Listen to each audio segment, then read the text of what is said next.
Thank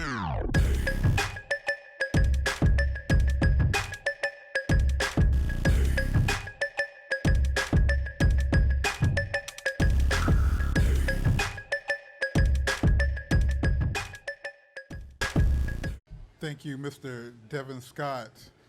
For y'all are missing it if y'all are watching this on the internet and not here in person. Devon Scott is doing a wonderful job of emceeing the event. So we are back. Hopefully y'all saw part one. I don't know, like when we talked about pretty much kind of representation in comics. And just kind of, we all kind of, for the most part, agreed about the different characters in the comics. You know, we all love Miles Morales and Riri Williams. For those of us that read him. I like Miles Morales. Look at him trying to cover it up like he likes him now. Look at it. It's disgusting. I'm not a hater. So now we're something that a lot more people can relate to, or that's a little bit more in the forefront. We're going to kind of talk about when you take a character from the source material, you know, like a comic book, and then change either race, gender, or something about them in the actual television. We're going to talk about television shows, and we're going to talk about movies. So I'm going to let my panel, I'm going to go let them introduce themselves and all that kind of information, and then we're going to get started. So to my left. Hey, I'm Jake. I own Memory Lane Comics in Wilmington, North Carolina. Boss. Yeah, kind of. Hopefully. Maybe. So that's it. Yeah, moving on. My name is Mackenzie. I am TimeLady_cosplay on Instagram. I'm a cosplayer and comic lover and movie lover, and that's the only interesting thing about me. My name is Haji P, and I'm an illustrator, doodleist. I put big teeth on things. Check out my art. It's kind of dope. Period. It's more than kind of. Yeah, no, you got it. Yeah. Yeah. And it's available at Memory Lane Comics. Yeah. Or his website. Shouts out to Memory Lane Comics for everything. I just noticed that Louis Tee's Green Lantern hat is a white Green Lantern, just so everybody's aware. No, he's just and I'm hating on that too. He's not the white Green Lantern. He's Hal Jordan. He's Hal Jordan. Yeah. Is Guy Gardner? Is Guy Gardner like Guy Gardner? Guy Gardner is he white like Green the you know? We can keep going. Yeah. Anyway, so speaking of failed comic book movies, I'm gonna start this off a little bit different. And I'm gonna run through some characters in some movies and just kind of get a general opinion on those characters, so the people can kind of get like a vibe of everything. So and how you felt about it. And of course these are gonna be characters that were gender or race. Let's be honest, mostly race, but swapped. And then kind of see how people feel, and then we can just kind of get into more of the actual conversation.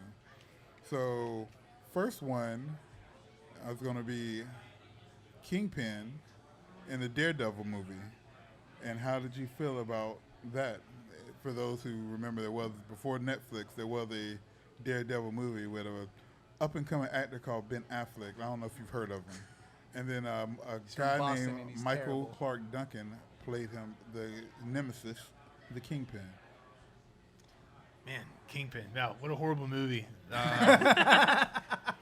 He did a fine job, I guess, but then, you know, it was like it didn't have much to work with. So, indifferent. Okay. I'm honestly not to just be, same. I'm also kind of indifferent. I think my standards are just held to the Daredevil Kingpin in the Netflix series. So it's kind of hard to just look past that now. That's where I'm at. I'd also like to go on record as saying that was a terrible attempt. So at that point, it's not even about race bending as much as they should have bent that entire movie. So this was a question for Mackenzie and Jake. Suicide Squad, better or worse? Is Daredevil better or worse than Suicide Squad? And for y'all, this is a tie back to the last one. I would much rather watch the Daredevil movie versus the Suicide Squad movie. Ooh. What are we talking about here? I'm just gonna find something else to do with my time. I don't care. That's my opinion. Yo, I'm right here on the mic because I was instructed to not move around, and I'm not gonna. Okay. I'm sorry. What were you about to say, Jason? Before I'm just saying, Suicide Squad was a good movie. It I was hate fun. it. Okay. It was fun for the whole All family. right, to enjoy it. It's fun, but it sucks. A good movie though. It was Hey, a good so movie. let's go back. And Standards, man. I don't know how many of y'all remember one of the OGs of comic book movies. Not Superman, but next to Superman, probably one of the biggest influences, except for before the modern day. A little movie called Batman 1989. There was a character called Harvey Dent, and he was played by another up-and-coming actor called Billy D. Williams. Slits Colt Malt Liquor. So did that have any impact, or how did you feel about that character? Or did you have a feeling? Do you remember it? Did it make a difference at all?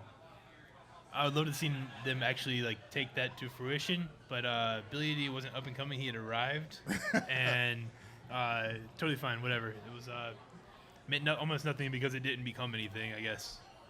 Well, yeah, he became Tommy Lee Jones, but that's neither here nor there. Could Tommy Lee Jones have done a good Lando in the new movie, you think? Not as good as Childish Gambino. Very true. Yeah. Oh, Harvey Dent. Yeah, do you remember that? Yeah, I remember it. How old were you in 1989? 89? Yeah. I was not alive, Oh, okay. so I wasn't even a too bad thought. for you. I know, I missed out. No, I've watched the movie before. I'm not a huge. I mean, it's okay. We're agreeing this time. Last panel we did together, I kind of wanted to separate ourselves. With you. I don't like where you're going with this. Hey, no, but we're actually. I feel the same as him. It's okay, but I do like Tommy Lee as Harvey Dent. Ew. Just a We little like bit. Tommy Lee? No, it's my more nostalgic because that's how I Because remembered it. why? Because you were one when that movie came Because out? why is it more nostalgic? Because that's what I watched more when I was younger. Okay. Because she's younger. Because and I'm it was younger. This complicated. comes from a different generation, so hey. So now you're being an ageist. Wow. All right. Well, So, your turn. Look, I know what my opinions on all of this are, but Billy D. Williams transcends everything. You could literally put him as Hillary Clinton in her biopic, and I would totally feel like that's okay. So there's that. So, me personally, and this is kind of like if you, again, reaching back out to the first one when Jake was talking about him in Colossus, before the movie came out and we found out how wonderful Daredevil was, I had a lot of issues with Michael Clark Duncan playing Kingpin. Just because, not anything about race representation. It's just this did not look like at all or embody the character that I come to envision as Kingpin. I was familiar. This is kind of when I was kind of reading comic books, and especially he was portrayed in the cartoons and things of that nature. So I was I felt like it was not necessarily because Clark Duncan was the best actor, but I felt like he was the biggest name for the role. Now, I had a conversation with our host about this, and we kind of went back, and his opinion was that a big, powerful dude, because one of the things I really loved about the Kingpin character is, he looked like a big, like a fat dude, but really he was more of a sumo style, and he was pure muscle. So, and Michael Clark Duncan is a big, muscular dude, but it was kind of, it was that really, and I think, I don't want to speak too much for Haji, but I think this is one of the big issues. In that instance, it did kind of take me out of the movie. So, and Billy D. Williams, I was too really young to really have an opinion. I didn't know anything about Harvey Dent as a comic book character, to be honest. And then I just kind of was and I didn't really put two and two together when Tommy Lee Jones replaced him in the second one. But I was just oh, he can be Harvey Dent, but you can't be Two-Face? I don't know. But that's, I think this part is important, right? Before we go into the conversation, to preface with, it's easy to say these are just fictional characters, that it's just comic books or it's just movies, it's just TV. This is real life for the people who, comic books were a huge part of my growing up. They were a huge part of my identity, and I think that's kind of the sword people fall on when we talk about race bending and gender bending in all things, right? That it's just fiction, but it's not just so. Like you identified with Colossus, I identified and wrapped my entire being around like Dick Grayson's character, and I think that's the same for a lot of people. So I want to be able to keep that part in the conversation. And I say that not for this panel, because I feel like this panel understands it, but for the people that are going to be watching. It's not just fiction when these become like parable for your world or for your growing up, or these are the characters that you attach yourself to when like you're just a nerdy kid at school reading comics and this is how you move through the world. So please keep that in mind as we have these conversations. It's not just a fictional character. It's not just a movie. I mean, people get wrapped up with that with anything. Like the fact that they can't change the name of the Washington Redskins to a different team because people just like the owner or anybody would like lose their minds over this thing is seems kind of crazy. But people have attached their whole lives to being a fan of X product or whatever, even though it's literally a product. And it's a big part of the conversation that, at least to my knowledge, like when I read things or like watch YouTube videos, when people have these conversations about bending and whatever, that like it's rarely brought up that, I mean, it is kind of real life. Yeah. It is. Yeah. Well, speaking of real life, so what do y'all know about like the actual Lone Ranger, the guy that he was like the real African-American? Lone Ranger? Absolutely nothing. Nothing. I think, and I forget it.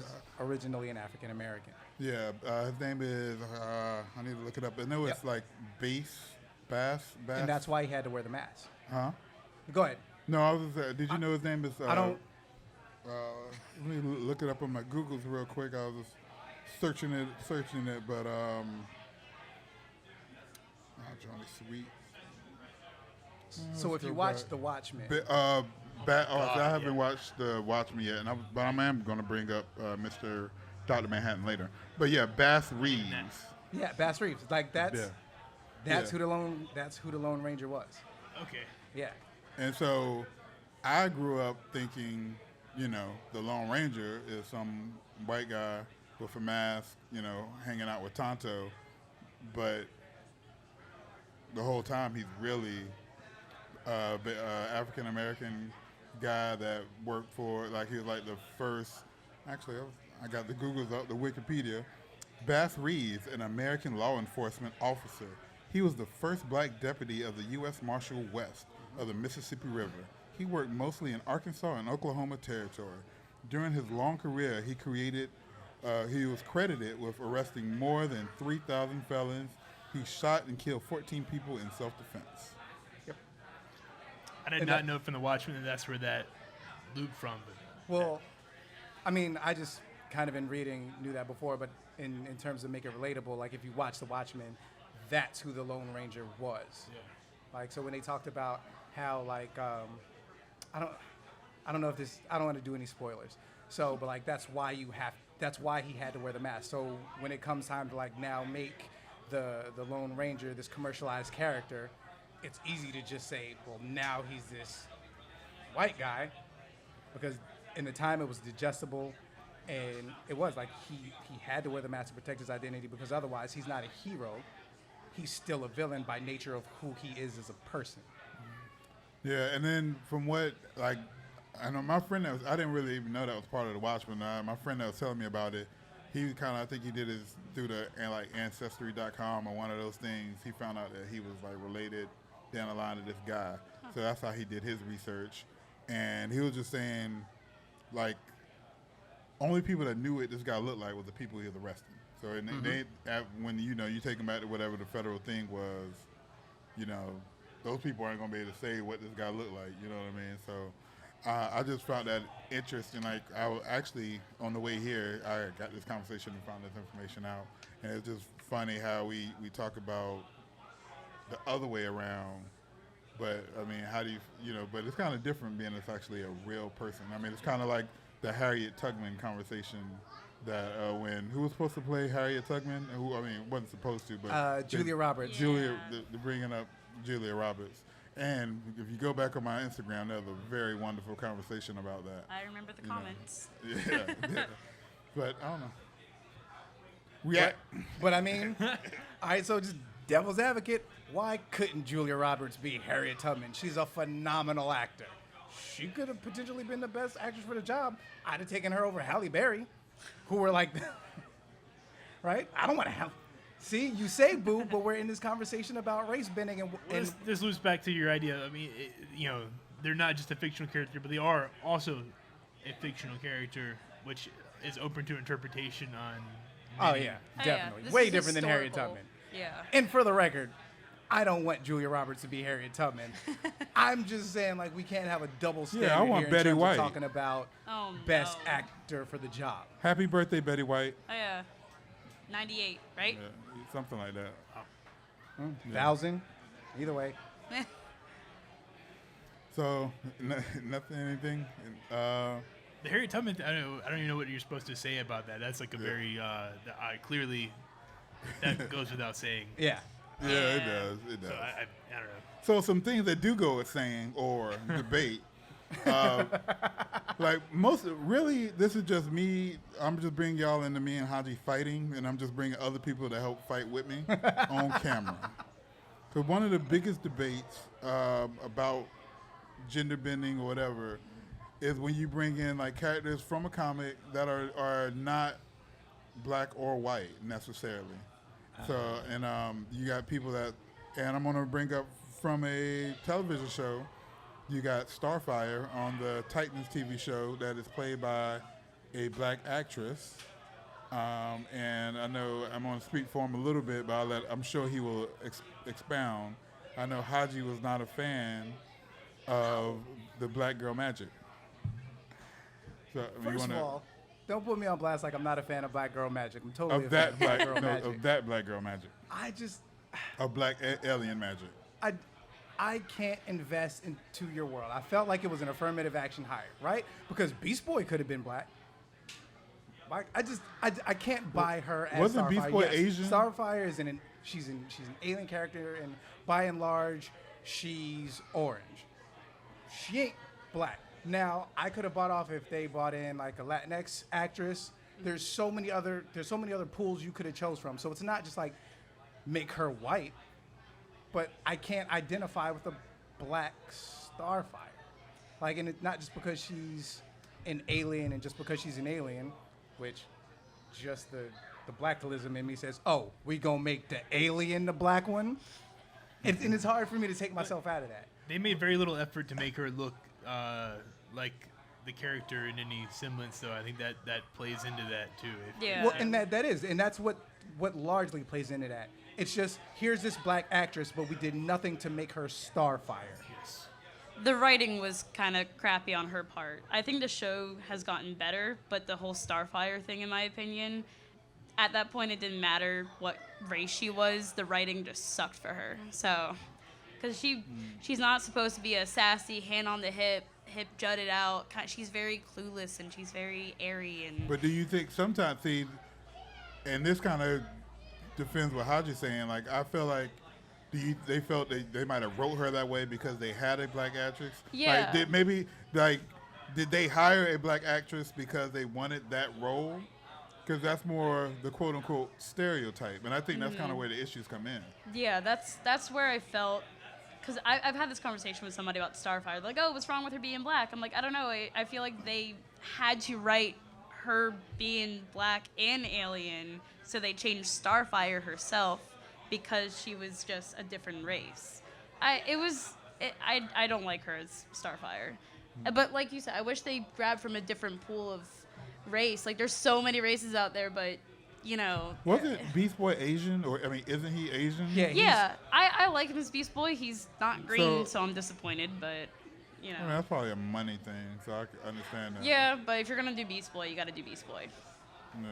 I assume the same is true for Starfire to a degree. They had to try to make something that matched that in semblance, and they just failed. I don't know It was the way just to say it was an all-around failure. It was a failure. And to Mackenzie's point, you grabbed a black actress and you fully bought into the stereotypical tropes of what a black woman is. So now we lose Starfire's character in that, like, not necessarily that she's clueless, but she's in a new environment and she's trying to, adapt and learn, our planetary ways, as it were.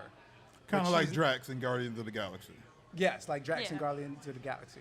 But, like, she's not, like, hand on the hip, like Marla Gibbs, I'm going to tell you something.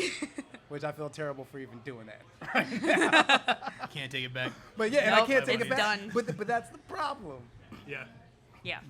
So, and I feel like Starfire is just one of many of a conspiracy against, and I'm about to use an offensive word, so y'all, if anybody's easily offended, put your earmuffs on. But I feel like there's an agenda against gingers in comics. Because, like a lot of, you got Jimmy Olsen that got changed in Supergirl. You know what I mean? You also got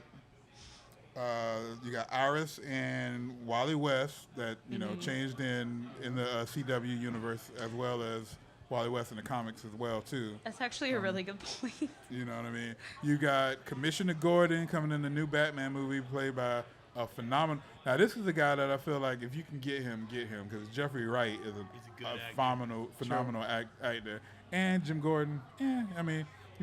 Gingers, who cares? But wait, say again? I said Jim Gordon, who cares? I care. But nobody cares. But we're I establishing care. that we don't care that you care. But But I feel like to say like Jim Gordon is an auxiliary character. Jim Gordon is a primary character in He's Gotham super setting. important. Like there's no Batman without a Jim Gordon. Yeah. Batman Year so One. it's not like meh. Batman Year Zero. Say what? Batman Year Zero and Batman Year One. Wasn't he like a detective or something? I don't know. Yes, he That's more of was. y'all than me. I think he was in it. There's Good save. never been a Gotham without Jim Gordon. So okay. So Jim Gordon playing by the amazing Jeffrey Wright. How do y'all feel about that in the upcoming the Batman movie? I think you gotta. And you can expand on the war against gingers as a whole. I think you got a great actor for the job, but I've heard that concept of the war against gingers, and that is hard to argue against. I mean, that seems kind of wild that they keep changing people to that degree, but that guy's fantastic, and I don't know, sets up an interesting part moving forward for Batgirl, his daughter, and all sorts of people. But Yeah, because there's so many moving parts that come with changing a Jim Gordon. And if it's just need a new commissioner, why not Montoya? Like, why can't we just bring in Montoya? Montoya's in the wonderful Birds of Prey movie. She's in Birds of Prey movie. I'm but sure I mean, it's like, wonderful. Yeah. We don't need to talk about Birds of Prey. It's fine. Which is Yeah. another That's good what I'm movie saying. to I'm watch. We can move I on from enjoy it that. thoroughly. I'm sure it's wonderful. Go ahead. Let DC have some fun. So No, how do you- I love DC. I love DC arguably comics-wise more than Marvel, but Oh, cinematically, they're terrible. That's why I enjoy when they make no, a fun movie. they've been up Like and Suicide down. Squad. Like they had Yes. some. They've been up and down. I think Suicide Squad is fun, but it's just so bad. It's like a car wreck. It's like a car wreck. You can't look away. It's so bad. It's a cartoon. let's not All right, so moving forward. Moving on. I'm never sorry. gonna win Sorry. this one. No. So what were you saying? So you have a problem with the Jim Gordon being like, you traditionally have a problem with Jeffrey Wright playing Jim Gordon? I don't have a problem with Jeffrey Wright. Amazing actor. Yeah. I don't see where, again, because we're putting Gotham City in a time where could there have been a black commissioner? You know what I mean? Like, or are we putting... I don't think he's a commissioner yet, because I think this is early on. So he's So we're probably doing- just Detective Gordon. So he's Detective Gordon, right? Yeah. I still don't see it because he's such a prominent part of Gotham City. He's a redhead character, glasses, cigar. I can't. There is an aesthetic about him. There's an aesthetic about Jim Gordon where you're like, oh, that's him. So I'm sure he's a fantastic actor and he could do it. Mm-hmm. You know, people are just going to look over the whole lack of the typical Jim Gordon aesthetic. No, should be ginger, but I mean, I don't know. but they've never really. I don't know. I mean, what's his face? The Billy guy Dee? who played him in The Dark Knight. I don't know. I can't think of Gary Oldman? Gary Oldman. Gary, He was yeah, like- Gary Oldman. Gary Oldman's obviously killed it. phenomenal. oh yeah. Yeah. No, he was great. I was just talking about Gary Not Oldman the other redhead, day. but I don't know that you could do a better version of that. I like that if something's been like if a stamp, I feel like it's kind of been put on something like let's just go a whole different way. And then who's the guy that played James Jonah in Spider-Man, and he played Gordon, right? Who's that actor? James Wait, Jonah. the from current Spider-Man movies. Jonah Jameson. Yeah, the also- only. He's still Yeah. him. He's yeah. still the him. only, Yeah, He's yeah. still him. He's back to being him. Yeah, and he played Gordon too, right? Yeah, What was that? Kinda. actor? Sorta. I couldn't tell you his name. It's in my Audience life. help. No. Anyway, moving on. So, all right. So, Grayson, Yes. is there in the movies, other than Billy D. Williams, a time where you were cool with, or it did not bother you, that there was a race or gender change from the comics to the movies? Where it did not bother me. Yeah. Nothing is coming to mind.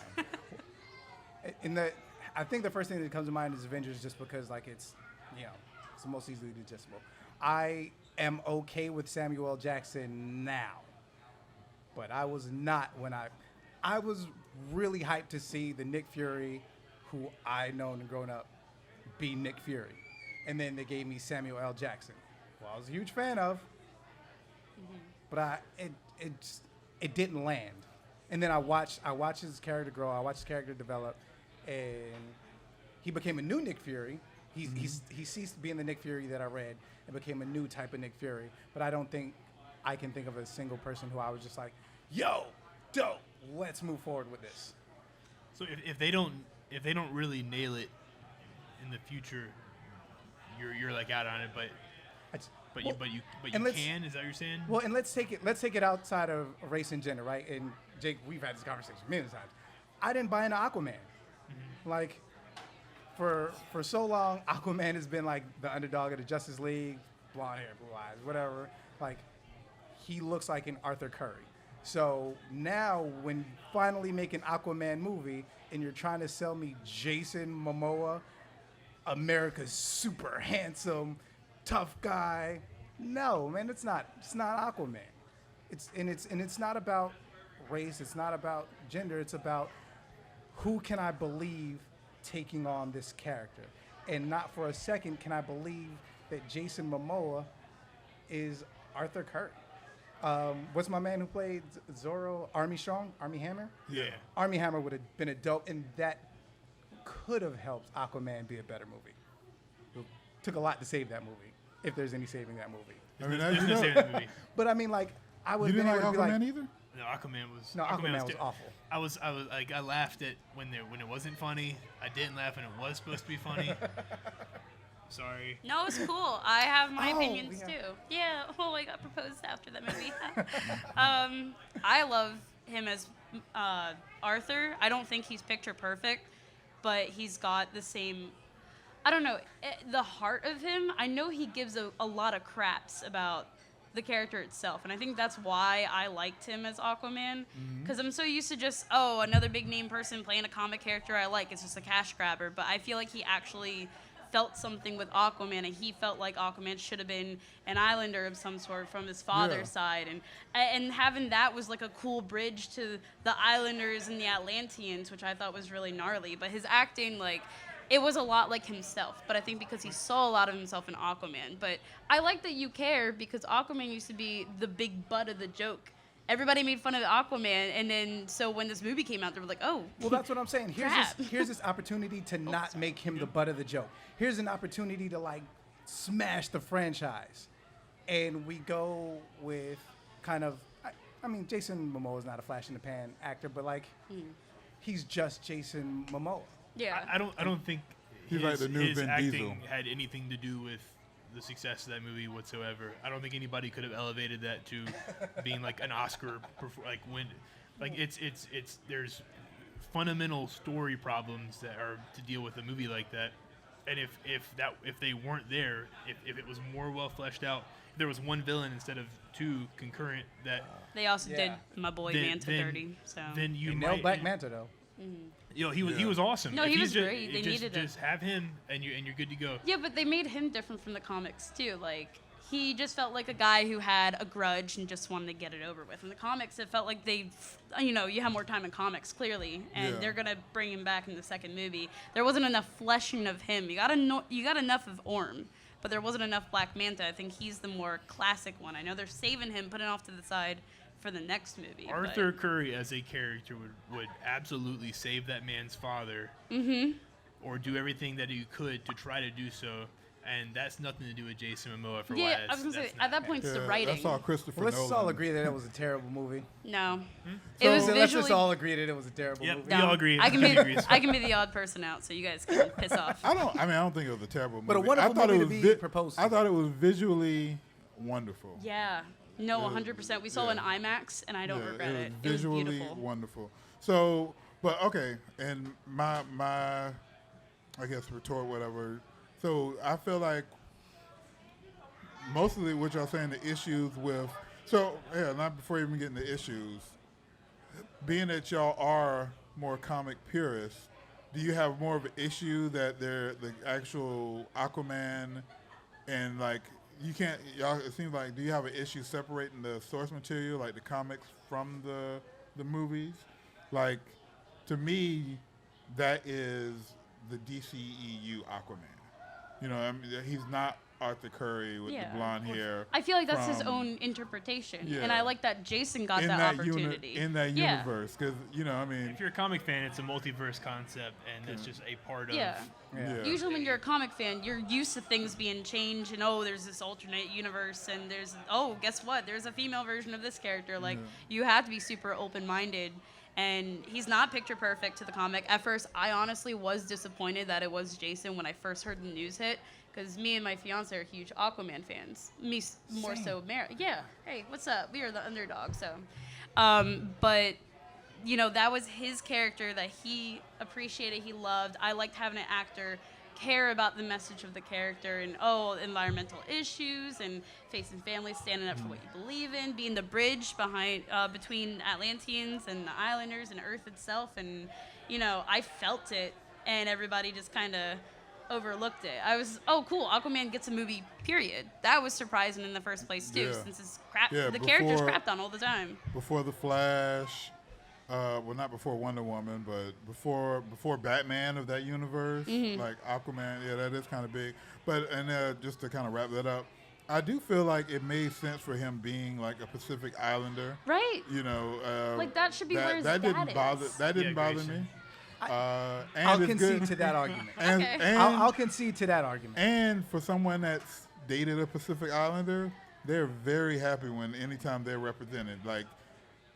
Yeah. Because they're 10% of the world, maybe. And anytime you see one, if they're on the television, they're like pointing that out. So that, for someone, so that is when representation is important to see yourself in television. You can't please everybody. It's more offensive that Batman killed like 100 people and like. Say again? And it's Superman more offensive that Batman God. killed hundreds of people in that movie before that one that. Yeah. Anybody changed anything anyway. Like fundamentally against the character. Actually, who in the Justice League outside of Flash hadn't killed anybody in the DC? Like, I think they all got blood on their hands. It's because it's really dark and edgy and hardcore. Yeah, it's Nolan's fault, isn't it? Yeah, Nolan. Nolan did Nolan, the Batman movies. So okay, I gotta. Yeah, I think we're straying from what the topic is. Huh? What? No, I said I think we're straying from what the actual topic is. Yeah. Sorry. No, so like I got one that and I would say for the most part, have y'all seen it? I don't mind bending, especially as an adult. But I'm gonna bring a couple characters that I kind of put asterisks by, and I'm gonna see how y'all feel about it. One I don't. but in one I do, and they're both tied together. They're both from Norse mythology. So the one I do have an issue with, kind of, I guess if I Valkyrie? Heimdall. Oh, yeah. Like, Get out of here. like one now, I would probably say Idris Elba is the best actor you can get for a 2-minute role. Like, you know, if you can get, but I feel like he's deserving of a bigger role, whether it been Heimdall or whatever. But yeah, that there's nothing to explain why Heimdall is a black Asgardian, or is he not Asgardian? You know, how do y'all feel about that? Do y'all have any opinions on that? And then of course, that one's weird and does not need to exist. And I love him. I feel like he could play. I'm totally down for him as Professor X, or like what if he wasn't already Heimdall or whatever. I'd watch him as Captain America before, like. Would you watch him as James Bond? 1,000%, yeah. Okay. Did you have any opinions on that, Mackenzie? I'm okay with him. I think I'm more okay with him playing Heimdall after Thor Ragnarok, when he was, you know, he had more of a role than he did before. I would wish he had more time to have a chance. That wasn't you that time? That was not me that time. Oh, that's surprising. I'm on camera and my voice Was is in that the Idris mic. Elba? No, if they had more opportunity to work with him as Heimdall rather than, like you said, like 2 minutes, it could have been a lot better. Because I didn't see any other black people in Asgard. Which was a little, I thought they did after in Thor Ragnarok. Yeah, in Thor Ragnarok when they had all the Asgardians and, Did you know, they kill them Hela's. all? they were like, Heimdall can't be the only one. Well, that was, yeah. I think they realized that by Ragnarok. I would have to Taika go back and kind of check. fixed it. So, They also changed them from, they're not really Norse gods, they're like aliens, essentially. yeah, which I So loved. Everything Well, kind of changed a little bit there. But it's the aliens and the way ancient people interpreted them as gods because they're powerful. Because even Thor refers to himself as a god. So that's still, it's both. Yeah, That's not a skin, you know. that's fair. Sure. And, you know, and them Vikings were not worshiping nobody that looks like Idris Elba. Yeah, so just being completely meta on this one. I do like the fact that they gave him more of a role in Ragnarok. Yeah. Because He was more useful. Originally, he was Benson. They put the black guy in a service role. Right? And that becomes part of the problem when we arbitrarily put African Americans or whatever marginalized race. I feel like they always play to the stereotype of their race. Because Heimdall he played a significant role, but he was the door guy. He was Thor's door guy. Yeah, basically. You know what I mean? You opened the door for him. It's like, oh, come on, son. Yeah. Yeah. And he's never really been much more than that in the comic books. Like that is the role. I mean, Yeah. but that is the role, but But it was so nice when- to I'm use not it saying, more. I'm saying that in a negative way. Like there should have just been someone that no one cares about, whosoever that plays. That Well, yeah, that's role. what I'm saying. Like, I know his role, but when you look at it, so for again, just being black, and anytime I see myself represented, not anytime, but often when you see yourself represented, you're represented as a service character. And now I watch Thor, which yes is based on Norse mythos, but here I am being the help. You got Idris Elba, one of the greatest actors in the world, and you cast him as the help. Yeah. And then, so how did we feel about Valkyrie? Tessa Thompson. I think who's she the- did fantastic. Yes. I mean, she's She's a awesome. wonderful. Yes. I mean, I don't think Idris Elba did a bad job, so I don't think that's the argument. No. But No. I mean, someone who, what's Valkyrie's name in the comics? Vin Simpson. I feel like Strudels. I don't know. Just call her Valkyrie. Yeah. But Ben Hilda, I don't know. Like, that is a character that is like, I feel like her, and I don't know, I feel like you would know more. Her backstory lends to her being white and blonde. I haven't read a lot of classic Avengers comics to see much of her stuff. To be honest, I've read a lot of the new stuff, which is now they made a weird move, and Jane Foster is now Valkyrie in the comic books instead of basically making Tessa Thompson Valkyrie a real thing, which I think was their attempt to not feel like they were pandering to the movie stuff, because I assume at some point that's going to become a thing within the comic universe. They just want to take their time to do it. But I don't really know much about. Okay. I guess in the same vein that it doesn't make sense for Heimdall to be a Norse god, but if he exists, there's no reason that other people wouldn't. So important characters at that too. Yeah. She's pretty important. So. Yeah. Can we also talk about the ancient one? So we have one gender bending character. Yeah. You don't like it? The ancient one? Yeah. That was awful. Okay. In the Doctor Strange movie. Yeah. Okay. At least if it was an Asian woman, that would be one thing. Like, Yeah. The fact that it's like this English white lady is not Another okay bad at call. all. Yeah. So you're okay. So you're okay when they change somebody from white to non-white, but when they change somebody that's non-white to white, you have offense with that. The ancient one is literally an ancient person that practices this magic from this part of the world. Like it's not a British lady. Like it's inherent that character is who that is, not an everyman character. Spider-Man's an everyman character. I don't care what color Peter Parker is, but Yeah. No, I get that. I more so was focusing on the gender swapping versus the race swapping. I like the ancient one being a woman because of how they played it out in the scene too. Like, I totally get where you're coming from. I wish even if they had like an old little Asian, lady, that would be so cool because when Doctor Strange goes in, or Stephen Strange at the time, he goes in and he looks to he's still a doctor. Huh? He's still a doctor.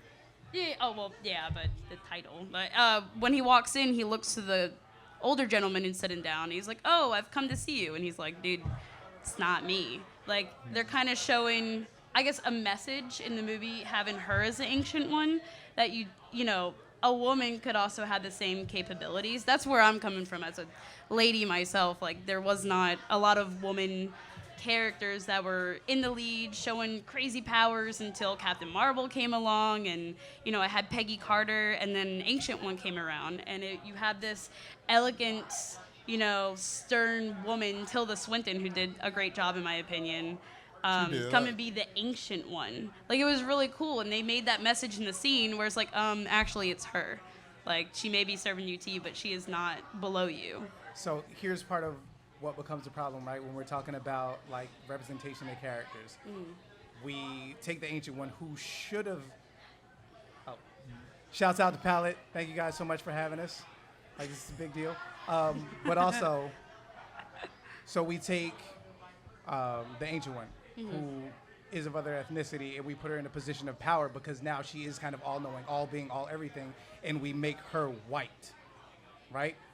Because that's the standard. That's the uniform standard for things that are all powerful, all being, and like everything. And then you have a character like Heimdall, and we're like, we'll make him black just because he's the door guy. And that becomes part of the problem when you think about race bending and gender bending, is not only what characters are you turning, but like what positions, what like cultural context are you setting them in? I don't think they intentionally would would have done that, but it was wrong with her being white, but being a woman, I wish there was just more of that in the right way. Yeah, I feel like Marvel is because now with movies, China is such a big market, they're very careful with any adaptation of an Asian character. Yeah. Because like I was about to say the Mandalorian, the Mandarin. I feel like that, and I don't have an issue with him not being Asian, and I think they're going to course correct that now that they, with Shang-Chi. But I felt like because of that, they kind of lost a great opportunity by making I keep wanting to say the Mandalorian, the Mandarin, Ben Kingsley, you know what I mean? So, and I think that's when you start, how like Jake was talking about in part 1, which I hope all y'all checked out, when Jake, as a business owner, he might not order a new character's book because it's not going to sell as well as a legacy character. So, like, if we can't sell this movie to China, then we're going to, because of this one character, we're going to change it. So, I mean, it's like, as a fan, you don't have to respect it, but me, as someone who runs business, as Jake, as someone who runs a business and that requires people to support that business, I do get that. That's the difficulty of being passionate about a product. Yeah. It just they more than fictional characters, they're a symbol and a product that is made to sell to all of us, and it's these companies trying to figure out the best way to do so moving forward. And fortunately, and unfortunately, gender and race swapping does become a part of that. But that's something that lies in that ancient one. Like that's probably honestly the worst problem. It's awesome that it's a woman. Probably the worst example that exists for that. We don't have a lot, unfortunately, though. That's the thing. So all right, and we gotta start winding down. But one thing I wanted to touch on before we go. So we talked about established stuff that's already done, but I think there's some rumors brewing of some characters like on a major level, and just wanted to get y'all opinions on that. And if we get time, if my producer let me, I have some more rapid fire names. But two of the biggest rumors out there, and Jake kind of hinted towards one, Magneto in the X-Men being portrayed by, one of the rumors is Denzel Washington. The other rumor is he played in Breaking Bad. He played in The Mandalorian. I can't pronounce his name. Yes, I don't want to butcher the name, but I know who you're talking about. So, yes. yeah. So, and then, just because we're running out of time, so I'll bring up both of them. And then another rumor that was around the internets and the interwebs for a while, Michael B. Jordan playing Superman. So how do y'all feel about, now you can't really get more legacy than to it like Superman. He is it for our superhero comics, superhero characters, and then you got also Magneto. So y'all can pick whichever one y'all feel more passionate about, but react. Let's start with Mackenzie. Oh, okay. Well, I'll talk about the Superman one. I just personally don't feel like we need anything else Superman right now. Like, that might sound horrible for me, but we're recycling these characters. Oh, let's change how they look so it's a little different and more refreshing. Just give these characters a break overall. I know this kind of goes away from the whole gender and race bending, but, still, they want to do something else with Superman. Just leave the character alone for now. Maybe have some cameos in some other movies with more interesting characters that we don't know anything about. Everybody knows the story about Superman. So unless you do a different kind of Superman, that's cool. But I think they just need to leave Batman, Superman alone, focus on the more characters that are looked over, the ones that are more interesting and absolutely nothing about. Like they said they're doing a Blue Beetle movie. I am going to wait forever for that movie because that's not a typical character everybody thinks of when you hear, oh, DC. So that's my hot take. They just shouldn't do it. So are we talking John Henry Irons? Because if that's what they do with awesome. Michael B. Jordan, that would be real dope. You've got this incredibly smart dude who builds an armor that's capable of Superman powers. But what are you telling me with a black Clark Kent? Like, what story are you telling me? A guy who grew up in Atlanta, you know what I mean? His parents found him, and they raised him, and he's the symbol of hope And he's for just America. a black Clark Kent. He was a nerd. Kind of what Mackenzie was saying. Like, I don't need that recycled, and I don't need you to pander with a black Superman just so you can say, hey, look, he's black now. And then he's black and Michael B. Jordan. And he has abs. He fine. He fine. Yeah. But I mean, And there's Wakanda just forever. there's no reason for it. It does nothing to the character. It adds, especially when you have Henry Irons, who you can make a whole story out of. And when you have Henry Cavill. I mean, Shaq did it. Shaq, I It was was going to steel. bring that up. R.I.P. And you got Henry Cavill, who's a fine Superman. They should just pay him. I think he's No, he's a great Superman Yeah. and even better Geralt. So Who's that? Witcher. The Witcher. Oh yeah. And He was the best. Right? Such a good Superman. He was born to be a Superman. yeah. Born to be a Yeah. Superman, not a Witcher though. Oh, well, So what about Matt? So everybody else talking about Superman, how do you feel about Magneto, Jake, being Denzel Washington or a person, a POC? I think that's perfect, Haji. And I'm going to tell you why. Please.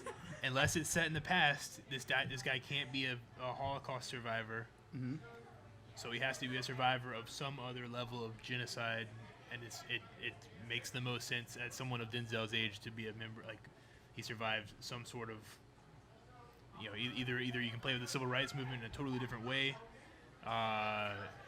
You know, some of the atrocities of like Africa, yeah. Rwanda, something like that. It being in 2020 makes more sense to have somebody who's not 100 years old.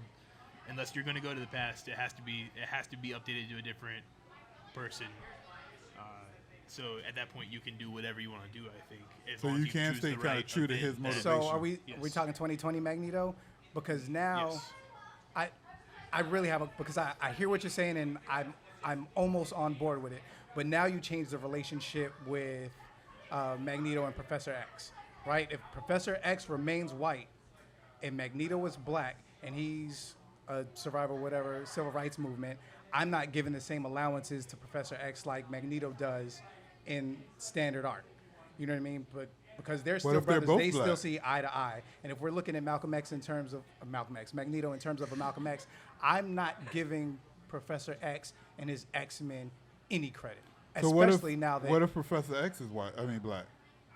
Now you have a better story. He Now you have a Malcolm doesn't Martin give them story. Credit, though. Like that, the movie versions don't quite portray how like bitter they are. They used to be friends, But they have totally different ideologies. But there on would how to be fix something. there would be no history of them ever being friends if Professor X was white and Magneto was black. He couldn't be someone that was working in. Yeah. So Haji, during you don't this have any white atrocity. friends?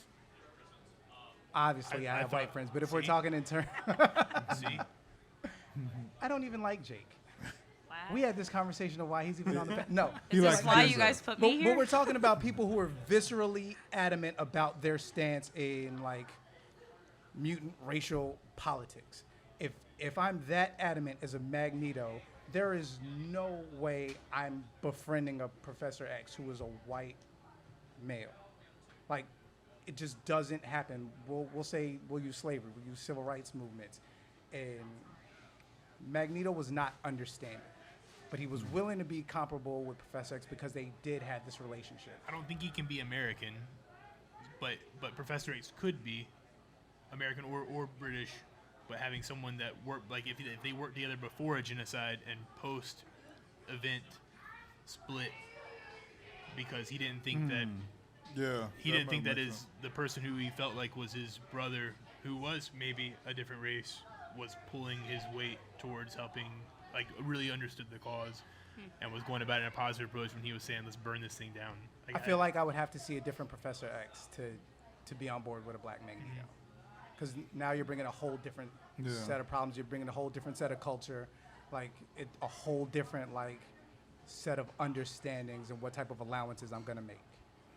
So last thing, so we can wrap it up, and it's just because I feel like the conversations we have, as Mackenzie kind of brought out the gender swapping of things, I don't think we focused a lot on, and from what I can understand, and talking to Jake and Ben, I think this is kind of another big thing to me, which is kind of surprising to me, but Marvel in the Captain Marvel movie, to me, only nerds would even notice that was supposed to be Marvel, but they changed him, the person that gave Captain or Miss Marvel to Captain Marvel her power, to change it to an old white lady. Anybody have any feelings to that? React. wasn't that character at all. It shouldn't have been named that character. It should have just been old space lady. Yeah, like, totally. Like I'm makes fully no next sense. with that conversation. At that point, I don't think it's the casting. Again, it's the whole lazy writing, and if you don't read the comics, you literally have no idea who this person is, and it goes Marvel, and they're like, oh, it's just a play on the words. It's just a person with a name. There's so much more to the character, and you just don't see it in the movie. It's a comic thing, so. They turned a character to like an Easter egg. Yeah, there, exactly. but I don't think there's that many people that care enough about that character to really like make that big of a deal about it. Yeah, But so it's okay. It's just not that character. Yeah. It's Alright. just kind of overlooked. All right. So does anyone have did I miss anything like overly important about this that you feel like you need to get off your chest one way or the other? Did we cover? Did we like? I mean, I know we missed a couple big ones, or not big ones, but like I know Haji's favorite, Johnny Storm in the Fantastic Four movie. Why? Why was that a thing? I know we missed Okay, I feel we missed Jamie Foxx playing Electro. I know that was another wonderful one that Haji really loves. Mary Jane Watson in the I Spider-Man promise movies. I'm not this hateful in real life. So I mean, there's a couple things. Eartha Kitt and Halle Berry playing Catwoman. We got Terry Fitzgerald in Spawn, who got changed to a white guy. People don't even know that probably. And Baron Mordo from Doctor Strange also changed to a black guy. So I mean, those some of the ones I wrote down that we didn't really cover, but I mean, I feel like we got the gist out, unless y'all agree. Yeah. Well, if that's the case, then. Oh, go ahead. Say something. No. I was agreeing. Agreeing. This we is me did agreeing. a yeah line, Okay. so That's what I yeah. look like So when let's I agree. Go around, Haji. Let's shout out your socials and stuff and where people can find you. Hpfangs.com, IG, Hpfangs, Hpfangs on the couch, .net, /Hulu. Okay, and I'm just timelady_cosplay on Instagram for Comic-Con stuff. Memory Lane Comics, come visit. Google it. Yeah. Google it. Wilmington, Memory Lane's Comics, Wilmington. It's Google my hype it. man. So You know what I mean? On Big shouts Princess out to Street. Memory Lane Comics. And I want to thank everybody that came out. I want to thank the host of the event, Devon Scott.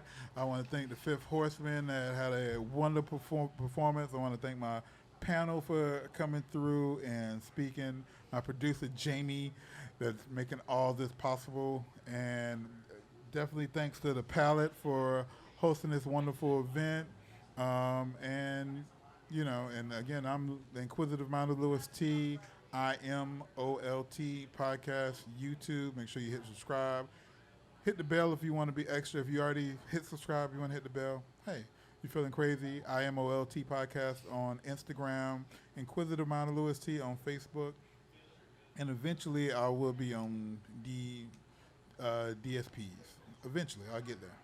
So thank everybody and I'll have a wonderful one, and be on the lookout for our next live podcast. For the people that's here, we're also going to be at Bougie Nights tomorrow from 4 to 8, talking about NCAA, how people should be compensated, and supporting the NFL. So it's going to be another great live studio audience podcast.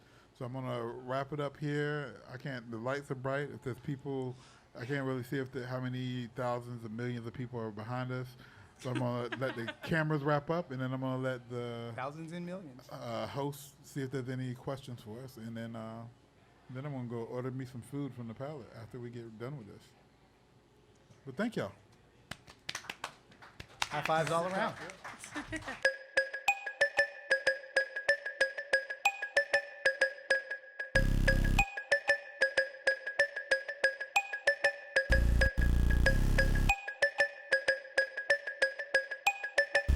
Yeah.